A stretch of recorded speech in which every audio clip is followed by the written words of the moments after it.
The Idries Shah Foundation podcast. Practical psychology for today. Featuring the works of Idries Shah, narrated by David Ault.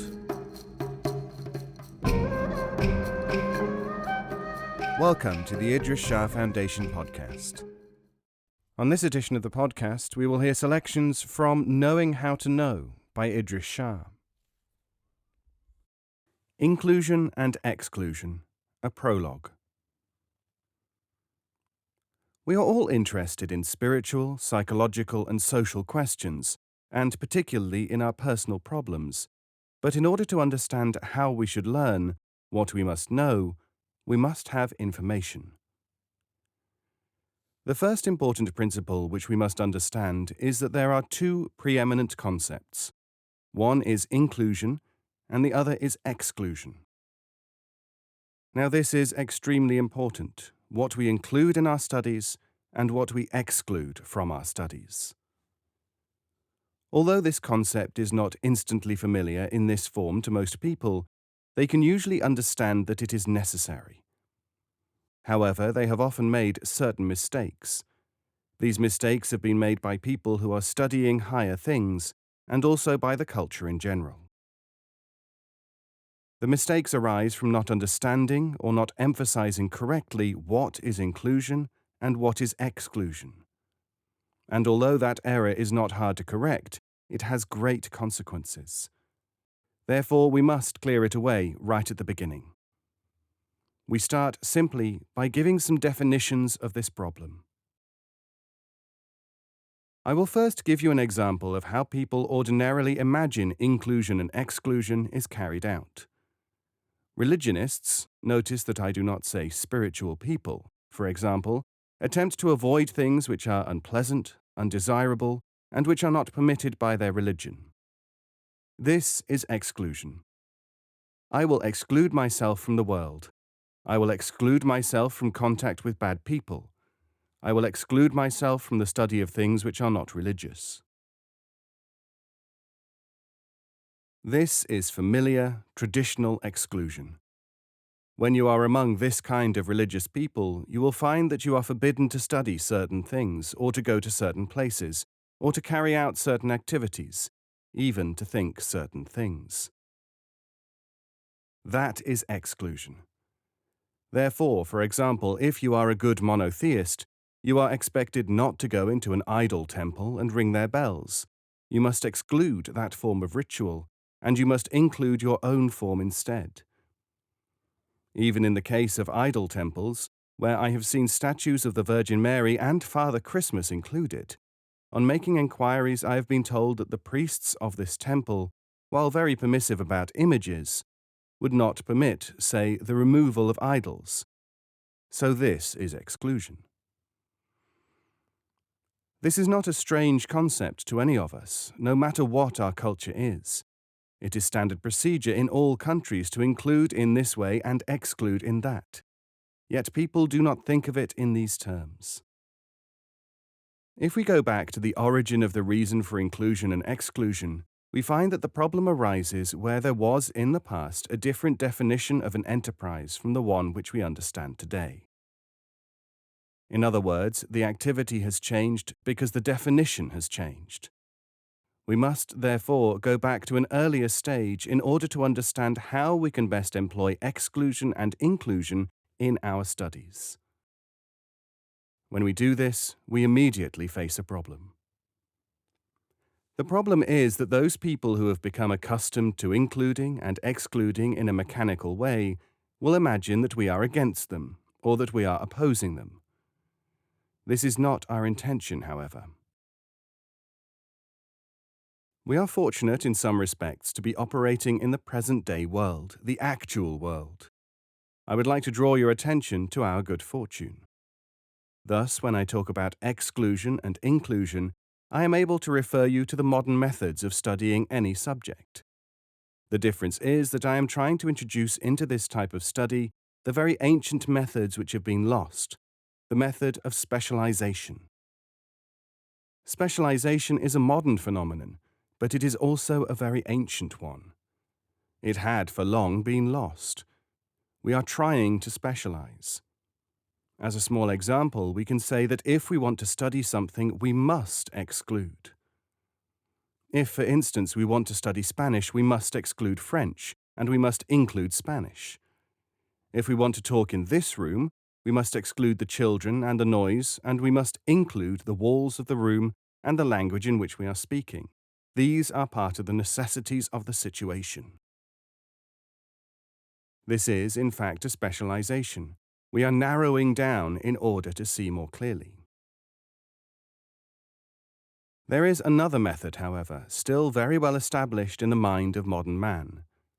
The method to which I refer is called, in modern terminology, conditioning. Conditioning is not just specializing. It is becoming trained to certain responses so that one cannot think flexibly.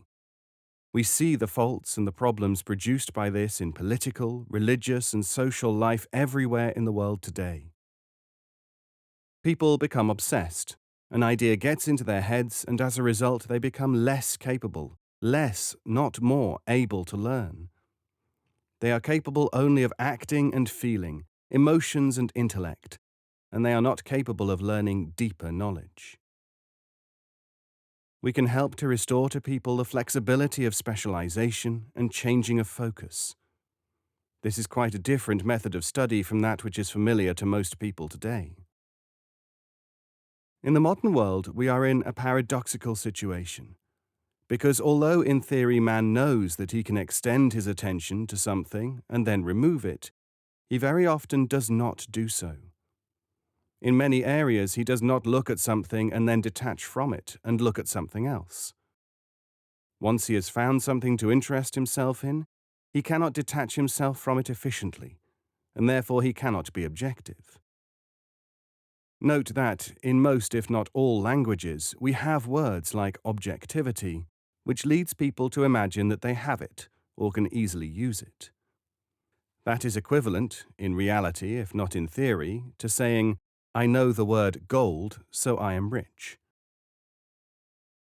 The consequences of this lack of flexibility surround us everywhere, in every country, in every culture, and this lack of flexibility is a major danger to the existence of humanity. It can be said that man may even destroy himself in consequence. Such is the degree of importance which this matter possesses. I would like to invite your attention to the consequences of this mentality in a situation such as that which I am trying to develop. What has happened on many occasions is that a lot of people come and they want to study, they want to learn, they want to organize, they want to develop themselves. And they say to me, give me the guidance, give me the material, give me the information, give me this, give me that. If I gave them those things, or some of them as I might be able to, while they were suffering from this disease of obsessing themselves, I would be their worst enemy. It is for this reason that you will probably have read that some of the stories which I have published make this point. They illustrate this seeming paradox that I can be your enemy if I give you something. This may be strange to our thinking, foreign to our ordinary thinking, but it is very true. You have seen the operation of this malaise yourself already in your lives, and therefore it is not necessary for me to emphasize it, but it would be worthwhile thinking about it. If you do, I think you will agree with me that you have seen the consequences of this yourselves in past years. Fortunately, the malaise is not irreversible. It can be reversed, but only if we have the right conditions and the right people involved in the effort. But we cannot say that we have the medicine or the remedy for everybody in the world on demand. And we cannot say that we can reverse the tendency in 5 minutes. And we cannot say that we can do this without perhaps some discomfort. We must say these things so as to be realistic and in order to tell the truth.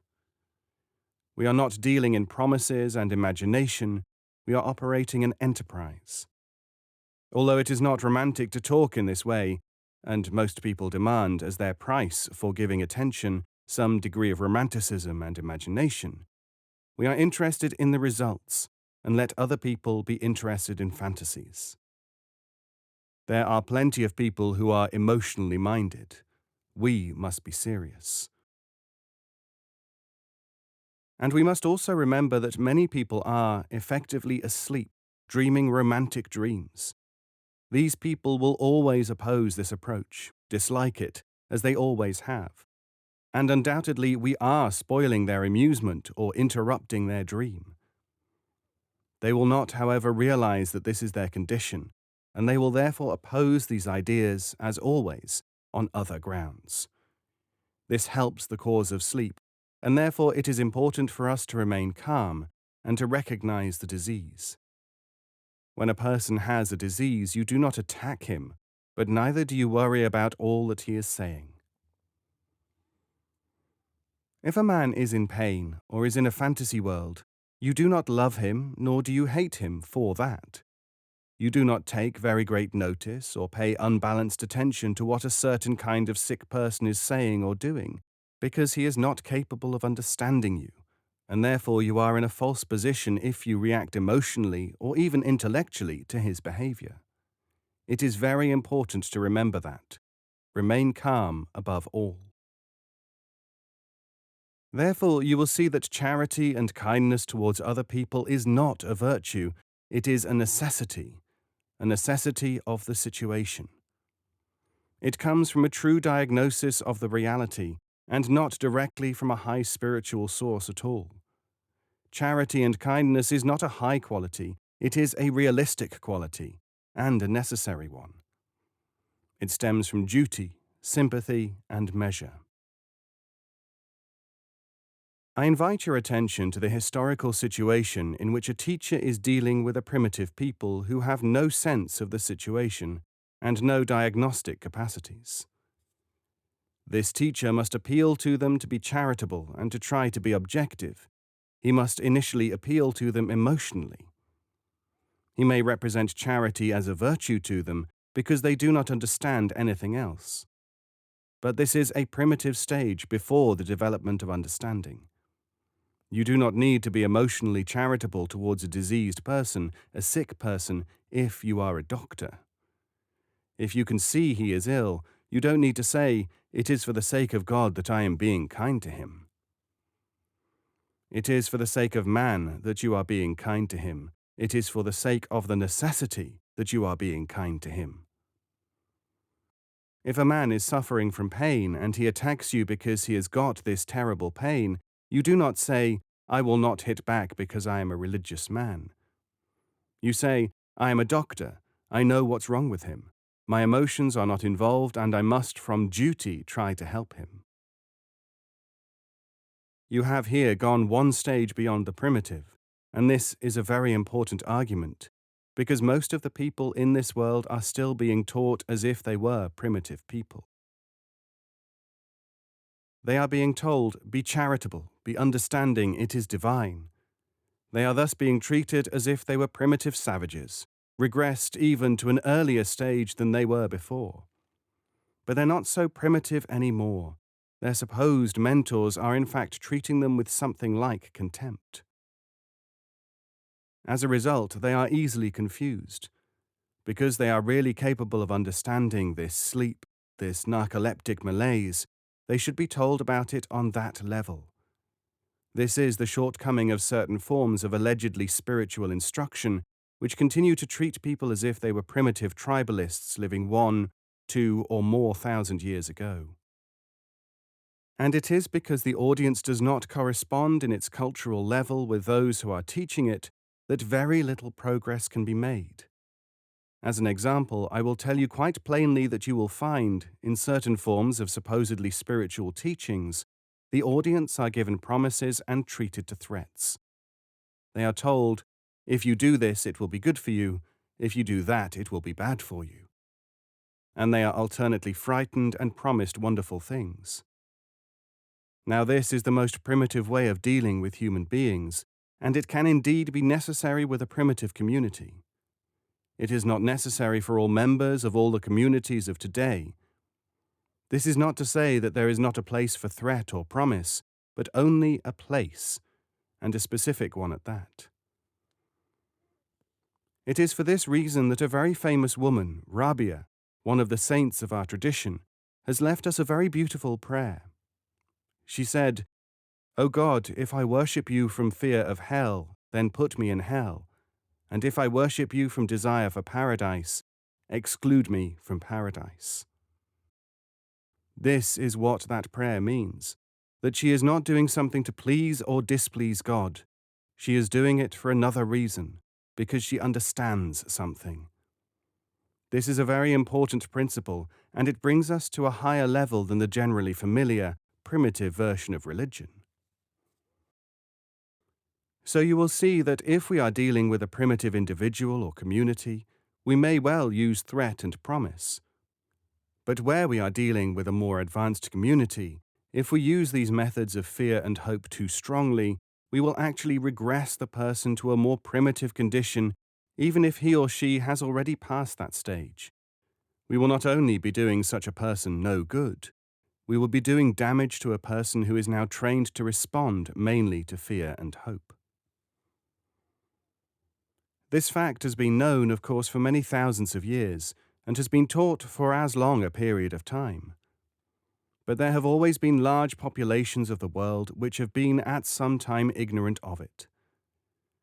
Fortunately, at this time, with the development of sociological and psychological knowledge and experimentation, there is a great deal of material published not by us, but by experts all over the world, which verifies and proves this point. And there is now no need to rely on our unsupported word for this information.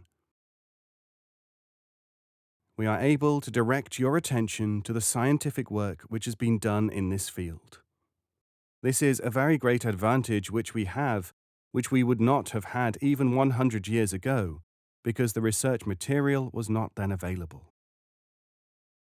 Therefore, we must be thankful and grateful to the scientists who have placed these instruments in our hands, and we should not imagine that there is some conflict between us and the scientific method and scientific work. We should also note in passing that such has been the power of the scientific revelations in the late 20th century on this subject, that even the traditionalistic religious people must take account of it, must take notice of this, and they must adjust their teaching in response to this scientific knowledge, otherwise their form of training will die out. Now there was a very famous Sufi called Muhyiddin ibn al-Arabi in Spain, who pointed out in his writings that when you are teaching somebody something, you must first assess the level of that person, and you must have different circles of people in accordance with their capacity to understand. For saying this, Ibn al-Arabi was very seriously criticized because he was being unfair, and people said, "There is no monopoly of truth. Tell the truth to everybody and they will understand." It is only in the last few decades, in the last few years, that Ibn al-Arabi's theory has been understood properly. We have been able to verify it because we know that you must speak to everybody in accordance with his understanding, otherwise you may be doing damage. Now we can return to exclusion and inclusion. You'll be aware that in traditional spiritual teaching we are told that we must make sacrifices, and we must hold back from gaining certain things which we want. We must not be overambitious. We must be considerate to other people. We must not make a great noise and must avoid pride and so on. These are some of the virtues which we are expected to cultivate. There is a profound psychological reason for trying to cultivate these abilities. This is what we must now understand, that these virtues which we are supposed to cultivate have a scientific background, and they are necessary not for our social happiness, but for our psychological integrity. When this has not been fully explained, and when it is not understood, there will be serious mistakes in the development of a group of people. It is not rare to find such diseases in many, if not all, religious organizations. For example, people behave as though they are very humble externally, yet this is just a mask. This is a persona. It happens when people judge others by their behavior. This man is very simple. He eats one meal a day, therefore he must be good. They judge him externally, and that is because we have been taught to judge externally. How does he behave, and not what is he really like? It is this confused kind of mind which imagines that miracles presuppose divine guidance, contact, or the rest. To refer again to the woman Sufi Rabia, when people claimed that onions had appeared by a miracle in her kitchen, she said, "My lord is not a greengrocer." Here is another important example, the idea of sacrifice and service. These are two important necessities for humankind. If they become diseases, if they become obsessions, then they are destructive to humans. As an example, a week or two ago, I was at a meeting where a lecture was given by a very famous religious figure in London, a man who has been teaching and preaching for 50 years. He was constantly asking his audience to be humble and to repent and to sacrifice and to feel guilty, and the result was that they were all extremely unhappy because they had already sacrificed, they had already felt guilty, they had already served as much as they could, and they didn't know what more to do. But he was just going on like a recording, saying, "You must suffer, you must sacrifice, you must be humble," as if he were a doctor giving an aspirin to somebody and telling him that he must have 50 aspirins, 100 aspirins, 200 aspirins. But too many aspirin tablets will kill you in the end. Any psychologist will be able to tell you that the people who are the audience of that religious man, his followers, have been conditioned into feeling unhappiness every time they meet him. They will feel this until he tells them that all will be well. Is this a religious objective, or is it not? There is another teacher of this sort who is doing the reverse. He collects large numbers of people together and he makes them feel happy by saying pleasant things to them, by telling them that everything is all right, and all they have to do is this, that, and the other, and they will be happy and successful, and they love him, and they feel very happy. But unfortunately, if you study them, you will find that they have become extremely inefficient and useless people. All they have is a sensation that they are happy. Now, if this is what you seek, then that is the man to follow. But all he is really doing is mental engineering. He is an engineer, just like the first man of whom I spoke was an engineer. In both cases, these gentlemen are excluding certain things and including certain things. But unfortunately, the mixture which each has ended up with is a very unsuitable one, although nobody will blame them. That is one of the serious problems, that once people believe in something or somebody, they will never reproach or blame the person who is manipulating them, because they are unaware that any manipulation is being carried out. Now you must note at this point that I have attacked what people imagine, quite erroneously, to be the very basis of the so-called spiritual teaching of almost the entire world, and I cannot hope to attack people in this manner without producing a very savage reaction. But I would like you to remember that what the majority believes is not necessarily the truth.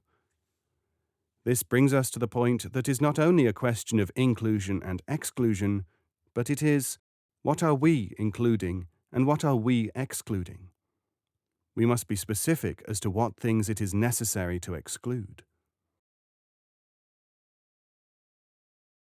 At this point, we must say that the things which we include and the things which we exclude are offered to you to study and to experiment with for the purposes of familiarization. We cannot prove that the things which we include and the things which we exclude are different or superior. We can only say we offer them for study. It is for this reason that we cannot convert you to a belief in what we are doing, and it is for this reason also that we can never be called a cult of any kind, because by definition we do not expect belief. Those people who call us a cult are only showing their own ignorance of what a cult is. It is interesting to notice that the people who imagine that we are a cult are the people in the developed countries of the West, who have not yet become aware of the scientific research on this subject carried out by their own specialists. In the East, we are not considered to be a cult. There are, of course, both in the East and the West, cults which use our name and imagine that they are Sufic. I exclude these, for they are obvious for what they are to all sensible people. Our imitators are criticized in the West, and so they should be.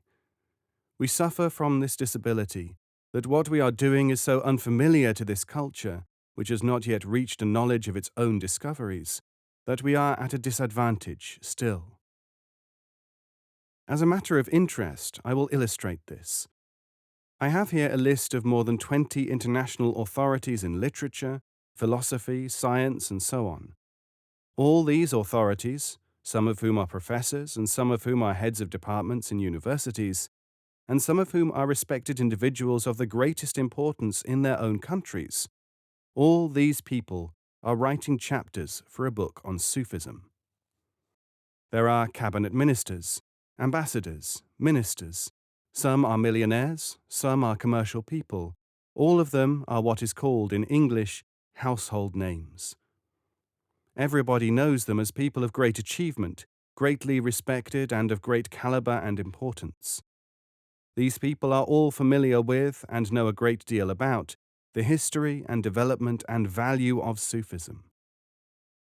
Some of them are Turks, some are Persians, some Pakistanis, some are Indians, some are Arabs from Egypt, from Iraq, from Syria, from Jordan, from the Lebanon, from North Africa and the Sudan, not to mention countries like Afghanistan. One of them is the Chief Justice of India, that is to say, he is the most important judge in India, and another one is a Christian ecclesiastic of the Coptic Church of Egypt. Another is a hermit of India. Many of these people are not Muslims. They are not influenced by money or propaganda. They have their own communities, their own achievements, and so on. To each one of these people, the Sufi history, philosophy, and culture is well known, respected, and understood. No such equivalent can be found in the West. There was a peasant working in a field, ploughing the ground with his horse, when a general in the army was going along the road beside the field. His horse got a stone in its shoe and became lame. The general, being accustomed to authority, shouted to the peasant, "Hey you, come here and give me that horse." And the peasant came to him and said, "Why should I give you my horse?" The general said, "My horse is lame, with a stone in his hoof." The peasant replied, "Who are you that I should give you my horse? If I give you this horse, then I will be nothing. I will lose all my money. I won't be able to do anything.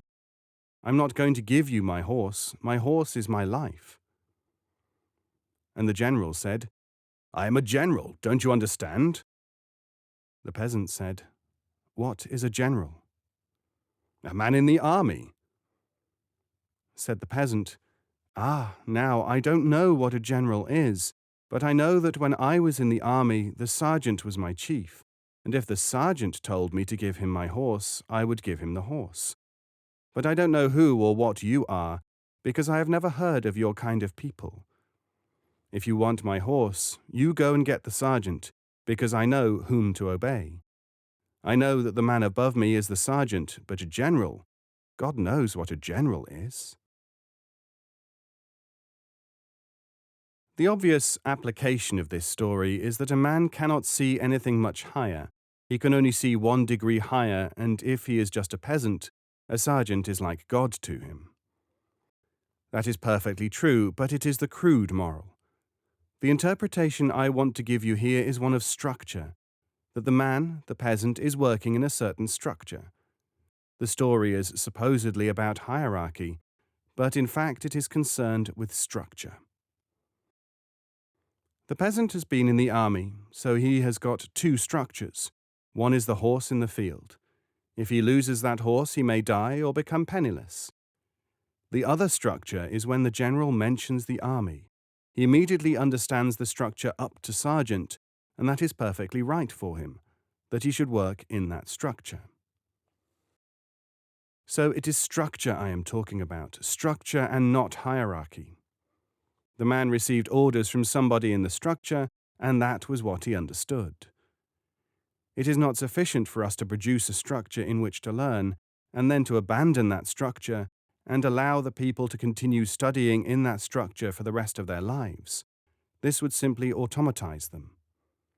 It is for that reason we cannot have a mass movement. For that reason we must have an organic movement. The difference between a mass movement and an organic movement is that a mass movement is composed of a mass of people, and an organic movement is more like a plant, in which messages are received when they are necessary and according to a certain requirement. For example, if the plant needs more water, it calls for water, and water comes up from the roots to the stem and so on. With a mass movement, you don't get that. You just get, the mass wants to do something. But a plant is, of course, a very delicate, complicated and varied thing. Not all of the plant needs all of the water at the same time, so it must be properly organized. And that is why we use the term organic. Many people talk about organic organizations, but they do not in fact have such an organization. They have mass movements and they call them organic. So you must not only listen to the words, you must look at the phenomenon. We have the phrase, al-mujazu kantarat al-hakika, which means the phenomenal is the channel to the truth. That is the phrase which we use for this process. We have forms in which we work. Now, the form in which we work may be a vocational one, some kind of activity of manufacturing something. So we relate a number of people together with an objective to manufacture something. It might be carpets, it might be tables, it might be artisan work. Providing that the people are carefully enough selected, and provided that the objective is correctly enough chosen, we will develop a remarkable result. This is the sort of operation which in the past has produced very great art and very great achievements in human culture. This is the type of operation in which we are working, the kind of operation of which you constantly hear rumors such as those about the cathedral builders and about the great artisans of the past who had spiritual objectives as well as vocational ones. It is this type of operation. However, in the West, the information about who these people were and how they operated has been lost. People are anxious to know all about them. What they do not know is that if they did have this information, it would be of no value to them. It would only be museum or catalogue information. The consequence of the attempts to rediscover these methods has been that people in the West have become emotionally aroused by art, because they can see and feel something in this art, and because emotion is so important to them that they have joined the two things together, and they have become emotionally obsessed by art. In doing this, they have lost the idea of method. Slowly, some people are rediscovering some of this, quite independently of us, and we are delighted to find that this is so. I will give you an example which I used in a television broadcast, and which created a tremendous amount of interest, mainly in the form of letters. The particular example which I chose and which created so much interest was this. In the United States of America, it was discovered that there is another way of teaching than the way which we have been normally accustomed to. Other, that is, than the way of indoctrination and of tension, repetition, and anxiety. Do it again, do it again. And if this method of learning can be applied to human beings as it had been applied to animals, then our whole ideas about education will have to change. I will summarize the method. It was discovered that if you take cats and you teach them how to perform simple tasks, it takes them a certain time because cats are difficult to teach. They have very little attention capacity and they are not interested in trying to learn. They are not, therefore, taught very much. A group of cats were taught certain things to perform various tasks, and it was recorded how many hours it took to teach these cats. Then the researchers took one of the educated cats and they put them in a room with uneducated cats, of the same age and of the same group, of the same family, and they discovered that the cats which had not been educated learned from being in the presence of the educated cat and watching it. they learnt 50 times faster than the other cats. In other words, they learnt by association with the educated cats, only 50 times faster. The interesting thing is that when these experiments were first published in England, the man who wrote the article, the popularization of this work, ended it with some significant words. He said that it was possible that we are now learning why, in the Middle Ages, great artists and great thinkers used to have disciples with them all the time, who simply adored the master and stayed with him, waited on him. They worked with him and they learnt, and they became masters in their turn. And therefore it may be that we are rediscovering a method of learning which is superior for certain purposes to our present-day methods of education. Today, particularly in the Western world, it is difficult to apply this method of teaching to humans, and the reason for that is extremely important to observe. The reason is that if you want to learn from a contemporary man or woman who is at the top of a profession, the only way you will be taught is by a mixture of propaganda and repetition and anxiety. This will interrupt the learning system. He will not be content for you to learn from him as he goes about his daily work. You will not move into his house and live with him and learn from him, because this is considered to be inefficient. In fact, the truth is that the man who is an expert nowadays is too vain, too full of self-importance, and he insists first, generally speaking, on transferring that to you, his sense of self-importance. This interrupts the learning process. But the cat which learnt didn't feel anything. Not, I am a great cat because I have learnt. Therefore he could communicate. And so you will not find it easy to learn certain things from a Westerner nowadays because he just feels that his learning gives him some kind of importance. This, in turn, is a barrier between you and him.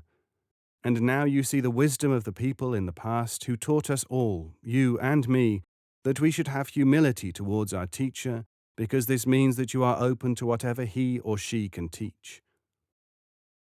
But unfortunately, the tradition perhaps did not insist so strongly upon the humility of the actual teacher, and therefore the learning process has effectively been interrupted. We can, though, reclaim our heritage in this respect. It will not have escaped your attention that the habit of people to sign their work and to become well known as artists in their own name is a modern one, that none of the ancient artists put their name on their work.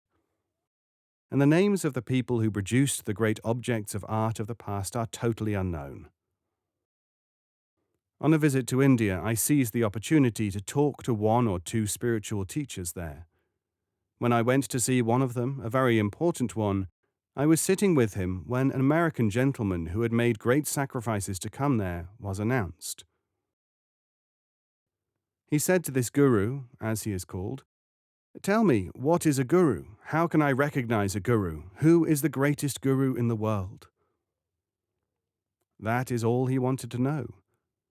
In that respect, this American gentleman's questions were very much paralleled by my own postbag. I get the same sort of questions every day from correspondents who read my books. And this Hindu gentleman, who was the guru, smiled and said to the American gentleman, "What I am going to say will not please you. I hope you have not come here to be pleased." And the American said, "Oh no, I want the truth." Very well. The answer is this. If I am walking through the jungle on a path, and there is a stone in the path, and I trip and fall on that stone, and if I learn from that stone to look where I am going, that is my guru, because it has taught me something. Not somebody who is going to teach me, not somebody who might teach you, but somebody who has taught you something. And if it is a stone, it is a stone. But you no doubt are thinking about human beings, about God-men. A guru is something or somebody from whom you have learnt something, not from whom you might or will or whom you respect or whom other people respect. If you can't learn, the teacher effectively does not exist. Now we return to the question of the structure and the learning.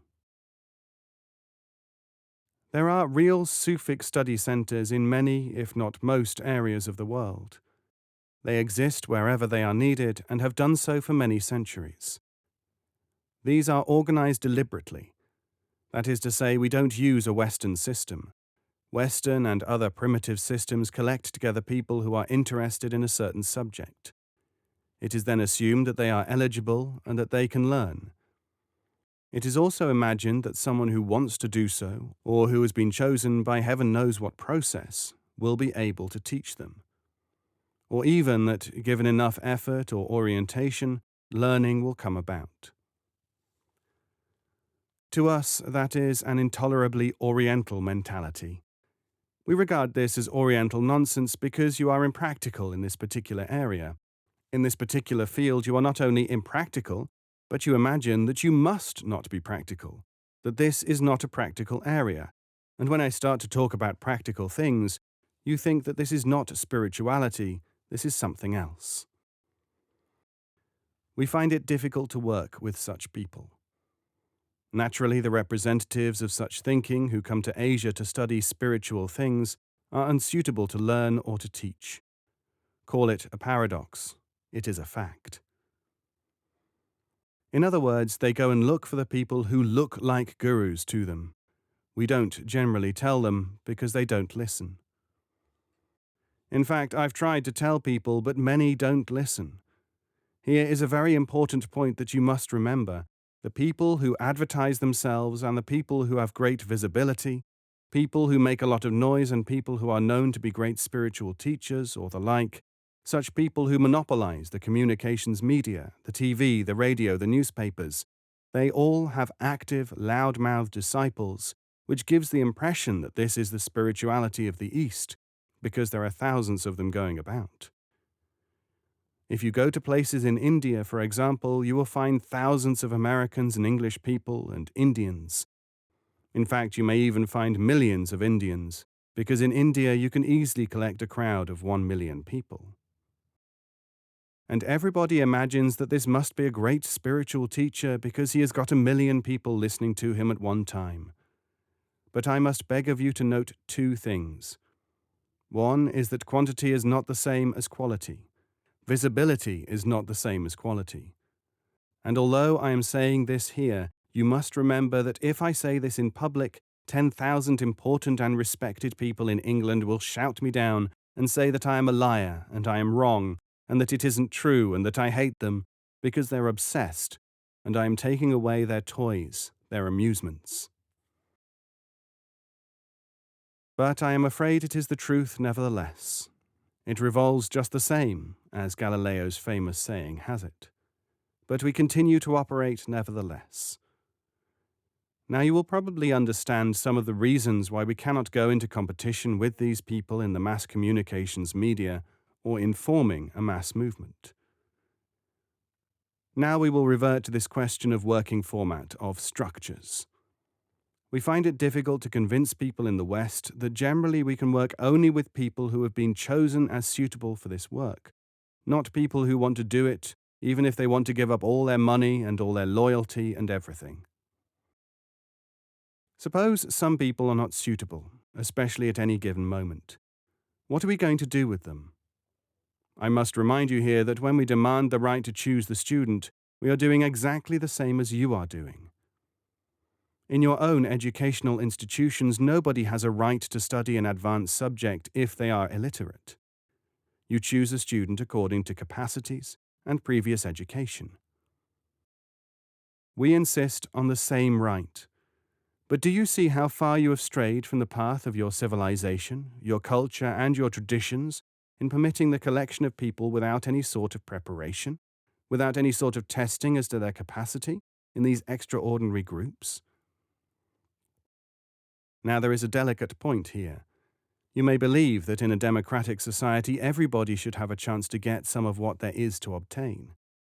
I agree. However, another mentality coexists in Western people. It is, unfortunately, the mass production mentality, the mentality which regards the human being not as a human being, but as a product. This often lies behind modern thinking, and you must be careful of it. The consequence of that mindset, the factory mentality, is to think, bring all these people into this room, tell them something, train them, and then push them out there as finished products. Our conception of humanity is far higher than that. To me, you are individuals, not objects to be processed by me and go through my course, just as if you were all the same, so that you would all get exactly the same, and you all come out exactly the same at the other end. This is for manufacturing sausages. This is not for developing humans. Now you might say, well, that is not very efficient. There must be some way of overcoming this problem. How do we deal with a mass of people?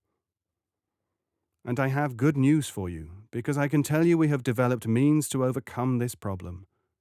But we have not solved it in your way, and therefore you must look at the way in which we do solve it.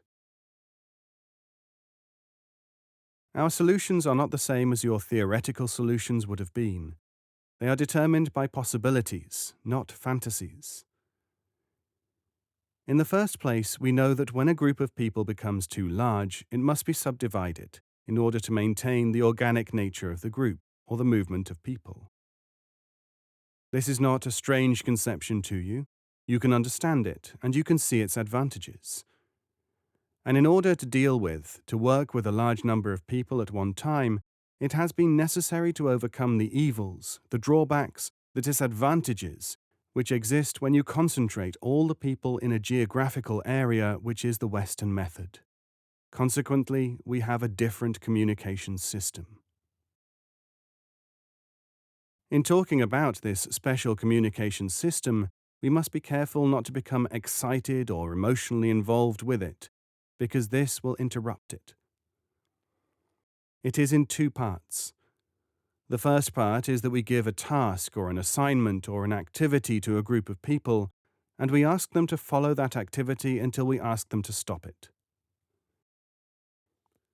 This activity, which we have designated for them, contains all the requirements for that group of people up to the point when we want to stop their activity or change it.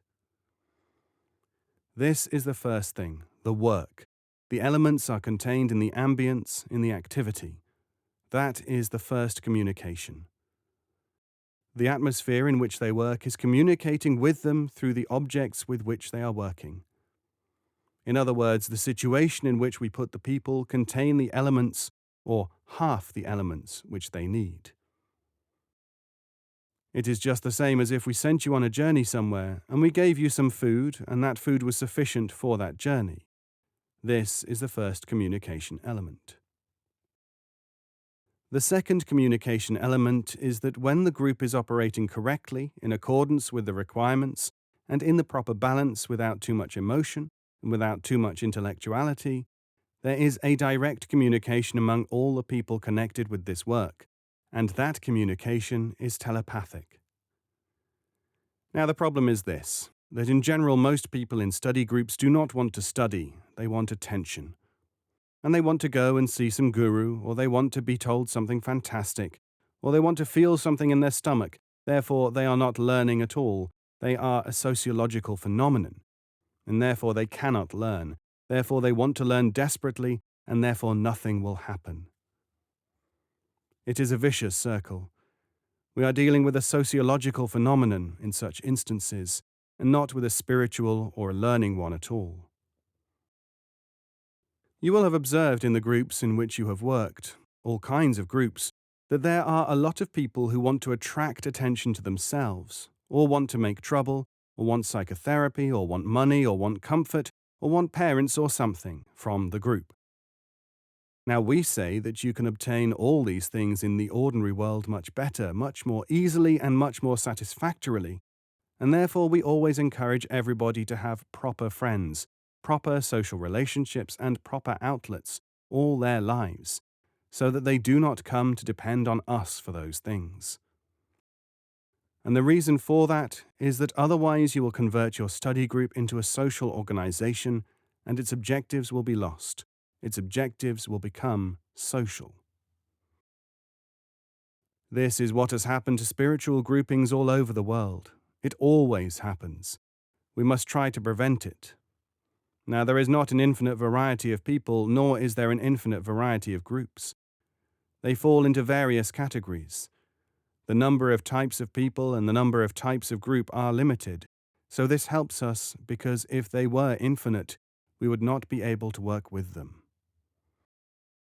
Therefore, we generally find in a group of people, people who are at different stages, or who really belong to different groups. They should be in another type of group instead of the group in which they are.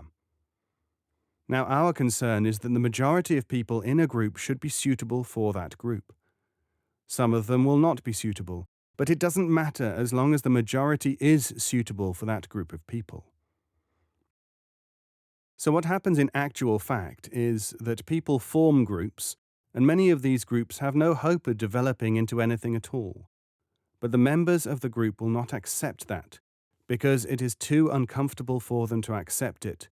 But nevertheless, it is the case, it is the condition.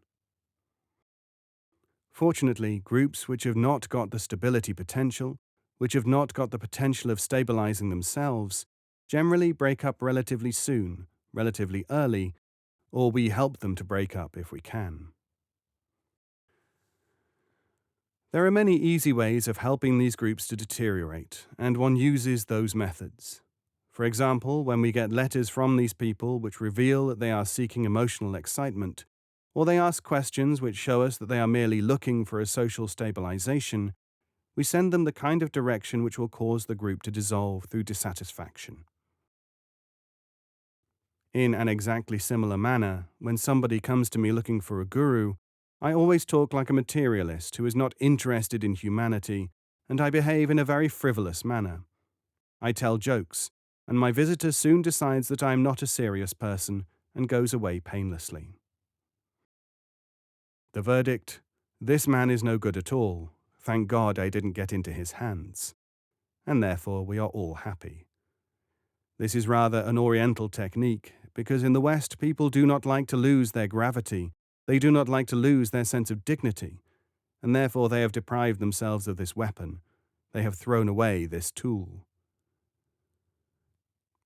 Do you notice how we include, and others, through the desire for dignity, exclude an activity?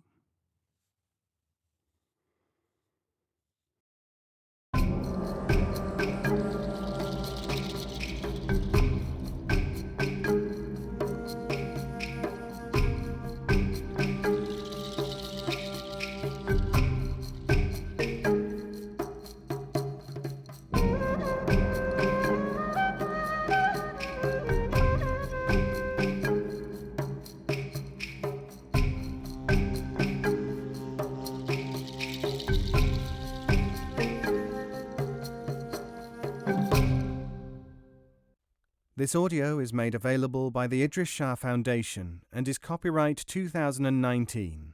All rights reserved.